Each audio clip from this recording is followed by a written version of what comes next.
Start with chapter 6 energy stores and transfers. Today we are going to look at its questions, the book questions. So अगर इसमें कोई problem आएगी कुछ भी होगा तो हम लोग उसको साथ में डील कर लेंगे एंड वी विल सी कोई प्रॉब्लम आए किसी क्वेश्चन में अंडरस्टैंड करने में प्रैक्टिस हो जाएगी एक अच्छी सी तो या So first, let's do these questions. So the first question says, what name is given to the energy of a moving object? कहीं पे भी movement की बात आ जाए, we know that it's a kinetic energy. Nothing else than our very pretty kinetic energy. उसके बाद next हमारे पास question 2 है, what do the letters GPE stand for? How can an object be given GPE? So GPE stand for gravitational potential energy, and let me write it. Right, so gravitational potential energy, and how can the object can be given an GPE? GPE तब होती है हमारे पास जब एक height के ऊपर object को लेकर जाया जाए तो an object can gain GPE when it is raised to some height. Okay, what energy is stored in a stretch spring? एक स्ट्रेच स्प्रिंग के अंदर, यानी अगर हम लोग एक स्प्रिंग है हमारे पास और हम उसको स्ट्रेच कर रहे हैं तो इसके अंदर स्टोर हो जाती है इलास्टिक पोटेंशियल एनर्जी. राइट, या इसको स्ट्रेन एनर्जी भी कहते हैं, but elastic potential energy would do as well. ठीक है, so that's it for these three questions. Coming to these, question number 4 says, explain why steam is likely to lead to a more serious skin burn than boiling water. Okay, so steam जो होती है वो हमारे burn इसलिए करती है क्योंकि उसके अंदर एक एक्स्ट्रा एनर्जी होती है जो कि अगर इसको ज़रा एडवांस फॉर्म में वर्ड्स में कहें तो उसके अंदर एक form of latent heat of vaporization होता है. You don't have to worry about this. You don't even need to know this term, but that is some advanced A level chemistry thing. But all you need to know is कि additional energy जो होती है इसके अंदर internal extra energy होती है क्योंकि जब steam condense होती है ना आपकी skin के ऊपर directly तो वो उस heat को directly आपके ऊपर ला रही होती है जिसकी वजह से जिसके अंदर plus हमारी heat energy भी involved हो रही होती है. तो उसकी वजह से ज़्यादा बर्न होता है. अगर वहीं पे बॉइलिंग वाटर होगा तो वो सिर्फ हीट आएगी due to the transfer of due to the higher temperature. ठीक है, बट क्योंकि हमारे पास ये स्टीम है तो स्टीम में क्या होता है उसकी इंटरनल एनर्जी भी साथ में आती है. ठीक है, steam has more internal energy as as their molecules are very away from each other and including the heat. But boiling water में सिर्फ और सिर्फ heat role play कर रही होती है. Let me write it down. Okay, right, so I just wrote it down. Steam has more internal energy due to the molecules being far apart. Question 5 says, look at the list of the energy stores shown in table 6.1 for each given example of an object or material that stores this energy. अब हमने हर एक की एक एक example लिखनी है जो भी एनर्जी स्टोर है. हम ऊपर चलते हैं, इसको बैक करते हैं. ओके, तो here is our examples table 6.1. इसके आगे ही मैं लिख देती हूँ एग्जाम्पल्स. ठीक है, तो अगर हम लोग काइनेटिक एनर्जी की बात करें, काइनेटिक एनर्जी में हमारे पास आ जाता है एक कार, मूविंग कार. और ग्रेविटेशनल पोटेंशियल एनर्जी में हमारे पास आ सकता है a ball that is held above the ground, held above the ground. Okay, chemical energy में हमारे पास बैटरी आ सकती है. ठीक है, बैटरी और सेल कुछ भी. और इलास्टिक स्ट्रेन एनर्जी के अंदर हमारे पास आ सकती है एक स्ट्रेच्ड स्प्रिंग या stretched rubber band. Rubber band कर देते हैं. ठीक है, और भी इसकी एग्जांपल्स हो सकती हैं. फॉर एग्जांपल जो if you remember, do you know कि जो एक there is this, I don't know उसको क्या कहते थे, बट लाइक ऐस नहीं, मैं इसकी दोबारा बनाती हूँ. ऐसे नहीं होता था वो होता था कुछ इस शेप का, ऐसे होता था एंड इसके ऊपर एक रबर बैंड चढ़ा होता था and then people use to pull it and then इसके ऊपर पत्थर रखते थे और किसी को मारते थे. ठीक है, so this is XYZ person जिसको जाके ये लगेगा तो इसको भी, ये भी इसके अंदर भी इलास्टिक स्ट्रेन एनर्जी स्टोर हो रही होती है. ठीक है, आई थिंक पता नहीं इसे क्या कहते थे, नहीं याद आ रहा. न्यूक्लियर एनर्जी में हमारे पास आ सकता है न्यूक्लियर फ्यूल, आ सकता है हमारे पास यूरेनियम, आ सकता है रिएक्टर। यूरेनियम बहुत अच्छी एग्जांपल है, यूरेनियम इन आ, ये इकट्ठे करीब करीब हो गया पर ये इन आ है। Nuclear reactor. इंटरनल एनर्जी के अंदर हम लोग बात करें तो इंटरनल किसी भी चीज़ की हो सकती है, हॉट कॉफ़ी की हो सकती है, ठीक है, या फिर एनर्जी स्टोर्ड जो उसके मॉलिक्यूल्स के अंदर स्टोर है, या इंटरनल एनर्जी के अंदर यू कैन राइट के टू बी ऑनेस्ट एनीथिंग जो कि एब्सोल्यूट जीरो से ज़्यादा बढ़कर होगी वो इंटरनल एनर्जी होगी। इलेक्ट्रोस्टैटिक एनर्जी के अंदर हम लोग लिख सकते हैं एक चार्ज्ड कैपेसिटर। कैपेसिटर, तो these will be the ones जो कि हम लोग इसके अंदर इंक्लूड कर सकते हैं।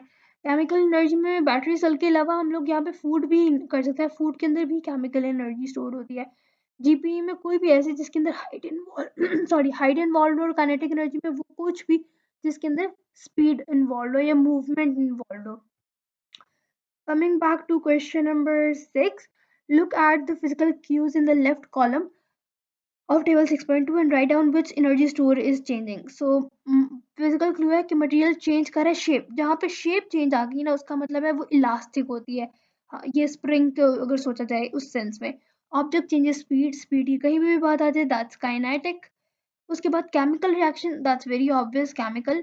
चेंज ऑफ टेम्परेचर जो है वो हमारे पास इंटरनल होगा, ठीक है। न्यूक्लियर फिजन और फ्यूजन हमें पता चल रहा है ये न्यूक्लियर की बात कर रहे हैं। और डिस्टेंस बिटवीन ऑब्जेक्ट चेंजेस, ये थोड़ा ट्रिकी है, distance between objects changes that's another gravity या फिर ग्रेविटेशनल पोटेंशियल एनर्जी है। हम इसको ग्रेविटी भी लिख सकते हैं या फिर हम इसको जीपीई भी लिख सकते हैं, ठीक है। So this will be answer for question number 6। Okay, अब हम लोग क्वेश्चन नंबर 7 को ढूंढते हैं, किधर है क्वेश्चन नंबर 7? या मिल गया। Okay, so question number 7 says what energy transfers are going on in the following. In each case, write an equation to represent the energy transfer. सबसे पहले है coal is burned to heat a room and provide hot water. इसमें सबसे पहले क्या होगा हमारे पास, मैं अगर इसके आंसर्स कम करती हूँ, मैं इसको थोड़ा छोटा कर देती हूँ साइज में, ये थोड़ा छोटा हो गया है, चलो सही है। अब मैं यहाँ पे लिख लेती हूँ इस साइड पे, ठीक है। हमारे पास है coal is burned to heat a room and to provide a supply of hot water. तो सबसे पहले क्या हो रहा है कि इसके अंदर केमिकल एनर्जी स्टोर हो रही है, और केमिकल एनर्जी किस में स्टोर हो रही है, कोल के अंदर, इन कोल, स्टोर इन कोल, ठीक है। कोल के अंदर स्टोर हो गई, उससे क्या होगा, थर्मल एनर्जी ट्रांसफर होगी। थर्मल एनर्जी ट्रांसफर कहाँ पे ट्रांसफर होगी, किधर होगी, in water and in the room. उसके बाद internal energy of surroundings,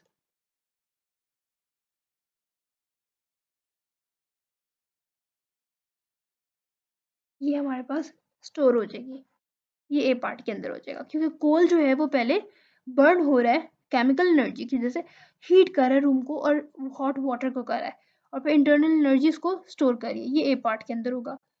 B part में क्या होगा, a student uses an electric lamp while she is doing her work.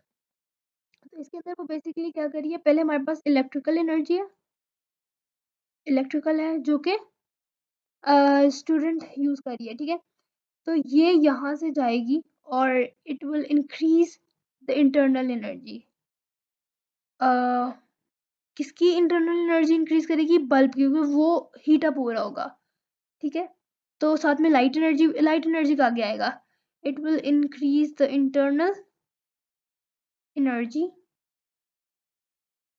यहाँ पे लाइट बल्ब मैं ब्रैकेट में लिख लेती हूँ, स्टोर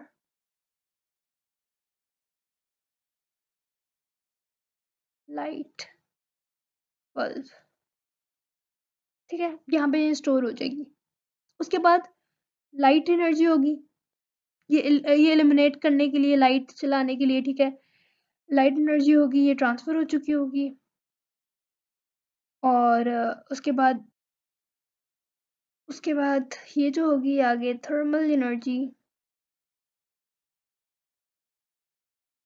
जो है ये ट्रांसफ़र होगी फ्रॉम द हीट जो कि गिवन ऑफ जो भी हमने बात किया अभी जो हीट आ रही होगी वो यहाँ पे गिवन ऑफ ठीक है फ्रॉम हीट गिवन ऑफ। तो इस तरह से हमारे पास ये ट्रांसफ़र ये भी थर्मल एनर्जी भी ट्रांसफ़र ही होकर आई है। तो इस तरह से ये इस बी पार्ट के लिए आंसर होगा। And for the C part हमारे पास है कि एक हेयर ड्रायर है is connected to the mains electricity supply. It blows hot air at the user's wet hair. It wears as it does so. तो इसके अंदर सबसे पहले हमारे पास इलेक्ट्रिकल एनर्जी है जो कि उस हेयर ड्रायर में से निकल रही है इलेक्ट्रिकल एनर्जी जो कि ट्रांसफ़र हो रही है।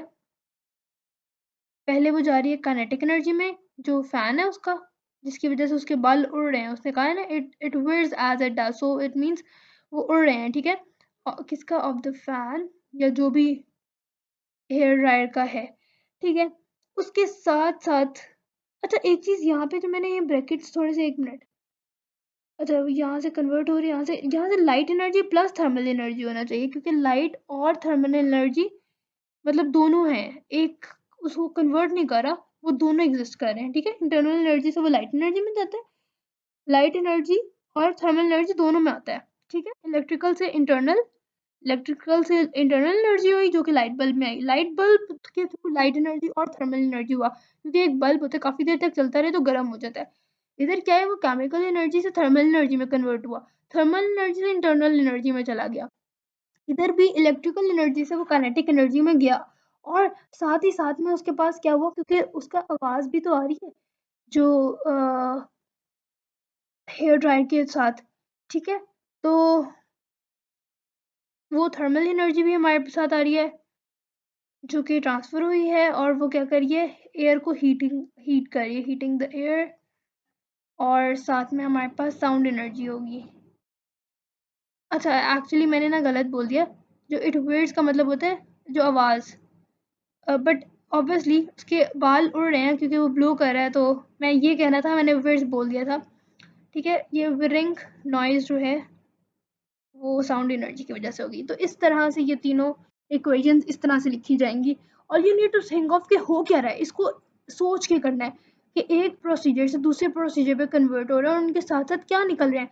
फॉर एग्जांपल अगर मैं कहती हूँ एक मैं खुद से एक क्वेश्चन बताती हूँ ठीक है। एक हमारे पास कार है मैंने कहा है और उसका बहुत ज़्यादा पोल्यूशन है ठीक है उसका बहुत पोल्यूशन है और उसकी बहुत आवाज़ आ रही है नॉइज़ पोल्यूशन भी है और एयर पोल्यूशन भी है और वो चल रही है। अब मैं क्या कहूँगी मैं कहूँगी ये पहले केमिकल एनर्जी थी क्योंकि उसके अंदर बैटरी स्टोर थी तो उसके थ्रू क्या हो रहा है हमारे पास एक तो काइनेटिक एनर्जी आ रही है क्योंकि गाड़ी मूव कर रही है साथ में क्या हो रहा है थर्मल एनर्जी है क्योंकि हीट वो प्रोड्यूस तो करेगा साथ में हमारे पास एक तो नॉइज़ भी और साउंड एनर्जी भी हो गई ठीक है। इस तरह से हमारे पास आंसर आएगा ठीक है। बस it's very simple just like that. Okay, on to question number 8. Where is question number 8? Yeah.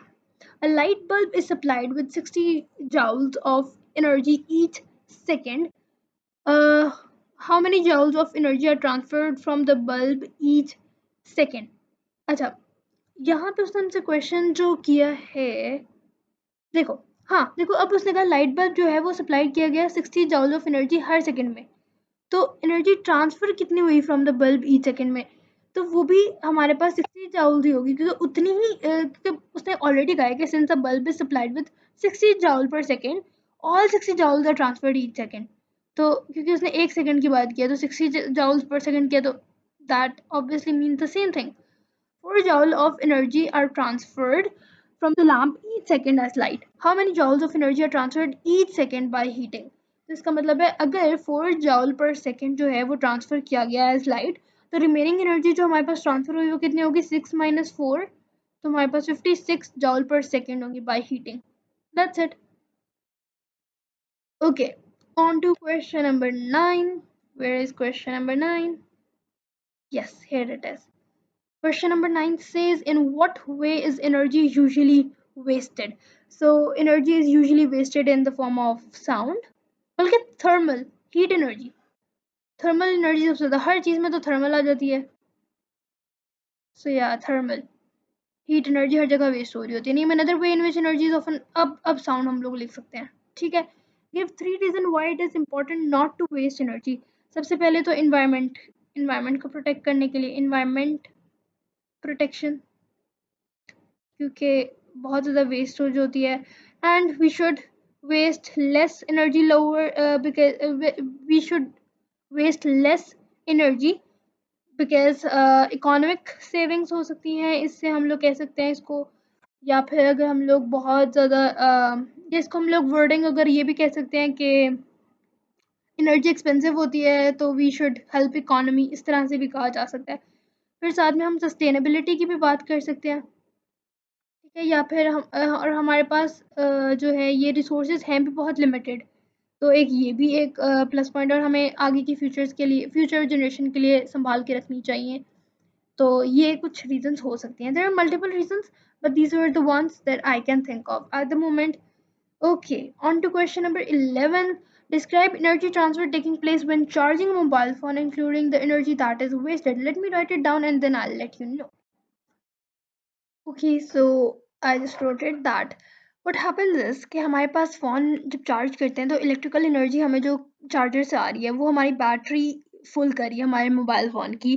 तो बैटरी फुल करी है तो केमिकल एनर्जी इन्वॉल्व हो गई, इलेक्ट्रिकल एनर्जी चार्ज करती है और बैटरी केमिकल एनर्जी में कन्वर्ट हो जाती है और उसकी केमिकल एनर्जी इंक्रीज हो गई। उसके बाद क्या है, कुछ एनर्जी जो है वो आउट ऑफ हीट हमारे पास प्रोड्यूस होती है, या थर्मल एनर्जी प्रोड्यूस होती है जब हमारे फ़ोन जो है वो गर्म हो जाता है, क्योंकि उसका इंटरनल एनर्जी जो है, इंटरनल एनर्जी इंक्रीज़ कर जाती है।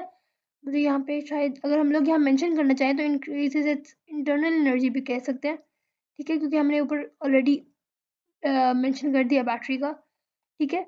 और इंटरनल और केमिकल, बल्कि केमिकल ज़्यादा सही था क्योंकि हम लोग अभी उसकी बात कर रहे थे यहाँ पे केमिकल, ठीक है। पर अगर हम लोग नहीं भी लिखते तो दैट्स इंटरनल एनर्जी नहीं भी मेंशन करते तो दैट्स इनफ, क्योंकि हमने ऑलरेडी हीट के बारे में बता दिया है। नेक्स्ट उसने कहा calculate the efficiency of the energy efficient lamp from the data shown in figure 6.16। तो ये ऊपर वाला है और इसका हमने ये रहा, और अब इसकी एनर्जी एफिशिएंसी निकालनी है, एनर्जी एफिशिएंट लैम्प की।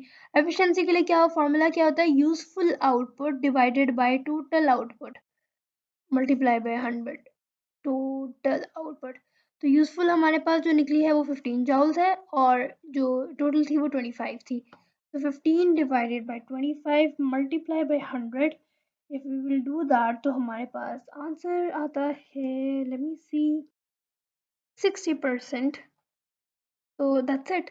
That will be the answer for this part for question number 12, right?